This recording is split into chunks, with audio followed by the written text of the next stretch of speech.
ఆయన ఇచ్చిన స్కీమ్స్, ఆయనకున్న డిసిప్లిన్, ఆయన చేసే పని విధానము, ఆయన డిక్లేర్ చేసిన చీఫ్ మినిస్టర్లు ఏంటి ఒక్కొక్కళ్ళు ఎంత నిజంగా ధర్మబద్ధంగా ఎంతో బీదరికం బ్యాక్గ్రౌండ్తో స్వయం కృషితో పైకి వచ్చి వాళ్ళకు కూడా తెలియదు ఆ రోజు వాళ్ళు చీఫ్ మినిస్టర్ అవుతున్నారని. That itself tells who is. మనకేముంది, మనం ఎన్నైనా చర్చించుకోవచ్చు. ఓకే మేడం, బీజేపీలో మీ పొజిషన్ ఏంది? మాధవీలత పొజిషన్ ఈ రోజు నేను ఇంకా బీజేపీ చేరలేదే. పొజిషన్ ఎక్కడి నుంచి వస్తుంది చేరకుండా? హామీలు అయితే ఉంటాయి కదా. ఏం హామీలు ఎందుకు ఇస్తారు ఎవరైనా? ఏదో అత్తసం అల్లుడు దానం చేసినట్టు మళ్ళీ చెప్తావే ఎవరు నాకు హామీలు ఇచ్చేది? మరి మాధవీలత గారు బీజేపీ అని అంటే అవతల ఎంతటి వ్యక్తి ఉన్నా ఎవరైనా ఏం పట్టించుకోకుండా బీజేపీకి సపోర్ట్ చేస్తూ మాట్లాడుతున్నారు కదా. అవును, నాకు ఇష్టం కాబట్టి. ఇప్పుడు నాకు అయోధ్య రాముడు ఇష్టము, మాట్లాడతాను రాముడి గురించి. నాకు మధుర మీనాక్షి అమ్మవారి ఇష్టము, మాట్లాడతాను. I have right to expression, I have right to speech. నా ఫండమెంటల్ రైట్ బాబు. నేను ఎవరు నచ్చితే, ఎవరి సిద్ధాంతాలు నచ్చితే నేను వాళ్ళని సపోర్ట్ చేస్తాను.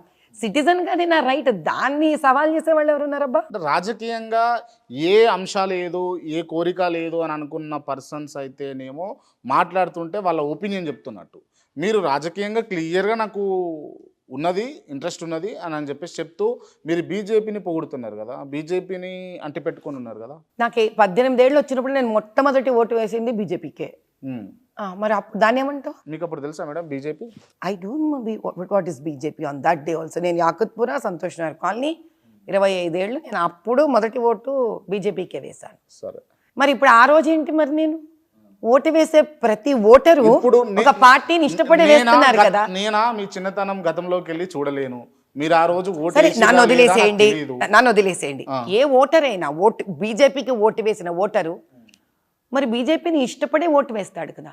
వాడు ఓటు వేస్తున్నారు కదా అని నువ్వు రాజకీయ నాయకుడివి, నువ్వు రాజకీయాల్లో రావాలనుకుంటున్నావు, అందుకు నువ్వు ఓటు వేస్తున్నావు అంటే ఏం చెప్పగలరు? మీలాగా ఓటు వేసినా అని చెప్పేసి ఎవరు చెప్పరు. నేను కూడా మొన్న అసెంబ్లీ ఎన్నికలు అయినాయి, నేను ఏ పార్టీకి ఓటేసినా అన్నది మీరు అడిగినా నేను చెప్పాను. మీరు చెప్పకండి, కానీ నేను చెప్పేది ఏంటంటే మీరు నిర్మోహమాటంగా చెప్తున్నారు అంటే మీరు పార్టీకి స్టాండ్ తీసుకున్నారు, పార్టీ పరంగా మీరు ఒక పొజిషన్లోకి వెళ్ళాలనుకుంటున్నారు కాబట్టి. పార్టీ పరంగా ఒక పొజిషన్ అది ఈ భాషకు నేను సంబంధించిన వ్యక్తిని కాదు. నేను పార్టీ పరంగా ఒక పొజిషన్కి వెళ్ళాలనుకోవట్లేదు. నేను ఒక కాన్స్టిట్యువెన్సీని ఎంచుకొని ఆ కాన్స్టిట్యువెన్సీలో నేను కష్టపడాలనుకున్నాను. ఆ కాన్స్టిట్యువెన్సీలోని ప్రజలు గుర్తింపు రావాలనుకున్నాను. వాళ్ళకి ధర్మం జరగాలనుకుంటున్నాను, వాళ్ళకి న్యాయం జరగాలనుకుంటున్నాను. అందుకు నిలబడాలంటే ఎంత చారిటబుల్ వర్క్స్ చేసినా అది సరిపోవట్లేదని తెలుసుకున్నాను. వీళ్ళకి జరగాల్సిన న్యాయం జరగాలంటే పవర్ కావాలి అనేది అక్కడ లోకల్ వాళ్ళే, అమ్మ నువ్వు ఈసారి నిలబడితే బాగుండు, ఈసారి నువ్వు ఉండాలి మా వెనక అని వచ్చిన ఒక కోరికలో నుంచి నాకు ఒక కోరిక వచ్చింది. రైట్ మేడం, అంటే నేను మీ గురించి తెలుసుకున్నా, మీరు చాలా మంచి వాళ్ళు. పేదలు కష్టము కనిపించింది అని అంటే విరించి మాధవి గారు అక్కడ ఉంటారు అని అన్నది నేను విన్నా, నేను కొన్ని చోట్ల కూడా చూసిన. సో ఇది పక్కన పెడితే రాజకీయంగా ఇంట్రెస్ట్ ఉన్న ప్రతి ఒక్కరు రాజకీయంగా ఇంట్రెస్ట్ ఉండి డబ్బులున్న ప్రతి ఒక్కరు కూడా సేవ, ట్రస్ట్, చారిటబుల్ అని చెప్పేసి ముందు పెట్టుకొని కొన్ని రోజులు పనిచేసి దాని తర్వాత ఇది సరిపోవట్లేదు ప్రజలకు చేయడానికి, నాకు పవర్ ఉంటే నేను ఇంకేదో చేసి చూపిస్తా అని చెప్పేసి బయటకు వస్తున్నారు. కరెక్ట్. నాట్ ఓన్లీ యూ, చాలా మంది. కరెక్ట్. కొన్ని రోజులు నేను 18 ఏళ్ల నుంచి ఎలక్షన్లు అయ్యేంత వరకు స్వామి నేను 18 ఏళ్ల నుంచి చేస్తున్నా. మరి రోజులకి 18 ఏళ్లకి నేను మిమ్మల్ని అనట్లేను, సో చెప్తున్నా నేను ఒకరి గురించి ఎప్పుడు నేను ఏ ఇంటర్వ్యూలో కాదు, పర్సనల్గా కూడా ఒకరి గురించి నేను విమర్శించే వ్యక్తిని కాదు. వాళ్ళు అలా ఉన్నారు, వీళ్ళు ఇలా ఉన్నారు, that's none of my business. నేనెవరు, నేనేం చేస్తున్నాను, నేను కరెక్ట్గా ఉన్నానా లేదా, నేను ప్రజలకు ఉపయోగపడతానా లేదా, నేను అంతవరకే మాట్లాడతాను. ఇంకెవరో ఎలా ఉన్నారో దాని గురించి నేనేం విమర్శించగలను? సరే మేడం, ఓపెన్గా అడిగేస్తున్నాయి. అడగ స్వామి, నేను ఏదో కళ్ళుకొచ్చి ముంత దాచినట్టు ఎందుకు. ఇప్పుడు విరించి మాధవీలత గారు బీజేపీ పార్టీ నుంచి ఏ ఎంపీ స్థానం నుంచి పోటీ చేయబోతా ఉన్నారు? ఇంకా డిక్లేర్ అవ్వలేదు. అవకాశం ఇస్తే ఎక్కడి నుంచి పోటీ చేస్తారు, అది ప్రశ్న. మీరు డిసైడ్ అయిపోయినారు కాన్స్టిట్యున్సీ పర్టికులర్ గా పెట్టుకొని, ఆ కాన్స్టిట్యున్సీ పేరు చెప్పండి. Old city. నాకు వేరే కాన్స్టిట్యున్సీ మీద ఇంట్రెస్ట్ కూడా లేదు. ఓకే. ఎందుకు అని అంటే అవన్నీ ఓల్డ్ సిటీతో పోలిస్తే అన్నీ చాలా ఫార్ మోర్ బెటర్ సిచ్యువేషన్లో ఉన్నాయి. వాటికి చేసే నాయకులు చాలా మంది ఉన్నారు, దీనికి ఎవరు లేరు. ఎందుకు ఆ డే స్టెప్ తీసుకున్నారు? డేరే ఉందయ్యా అందులో.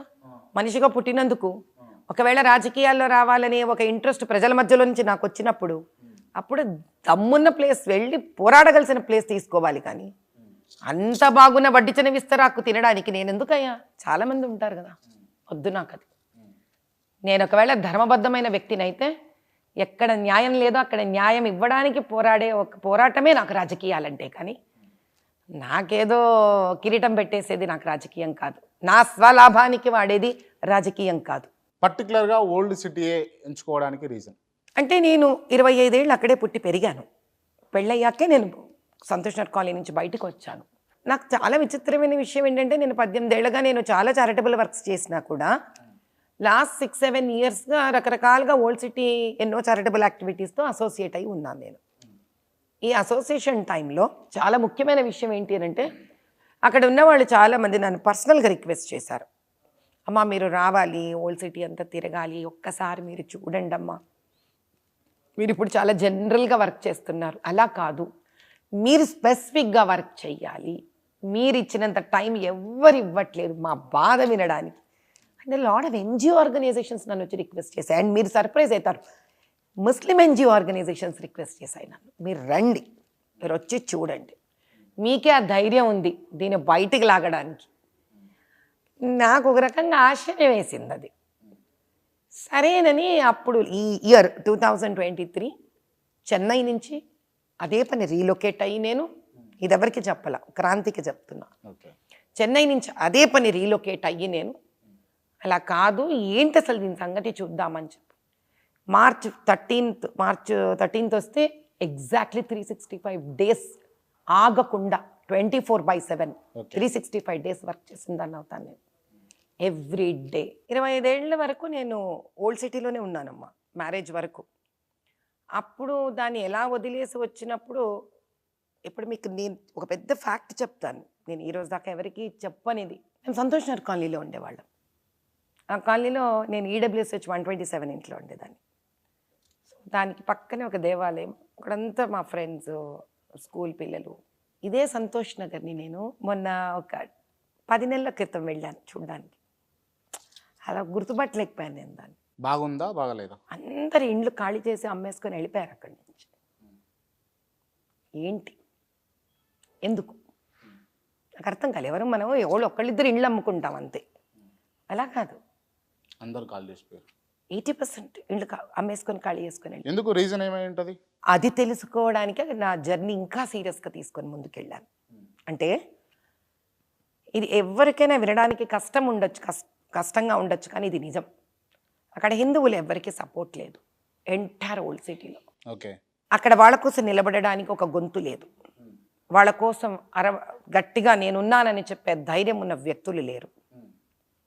ఎవరికి వాళ్ళు ఒక డీల్స్ ఉంటాయో మరి ఏముంటాయో నాకు తెలీదు. అక్కడ హిందువులు ఒక అనాథలు. ఓల్డ్ సిటీలో హిందువులు అనాథలు అంటారు. ఎస్, వాళ్ళకి చెప్పుకోవడానికి ఎవరూ లేరు. వాళ్ళకి ఏమన్నా కావాలంటే కూడా వాళ్ళు చాలా కష్టపడాలి. కనీసం ఒక డ్రైనేజ్ ఇబ్బంది ఉన్నా, ఒక చెత్తని క్లియర్ చేయించాలన్నా, దేవాలయం చుట్టుపక్కల వాళ్ళకు సమస్యలు ఉన్నా వాళ్ళు ఎన్నో కాంప్రమైజెస్తో బతకాలి తప్ప వాళ్లకు సహాయపడడానికి, గొంతెత్తి అరవడానికి, నిలబడడానికి వ్యక్తులు లేరు అక్కడ. పద్దంబాలరెడ్డి గారు ఆ టైంలో వేరు, ఈరోజు ఎవ్వరూ లేరు. It's open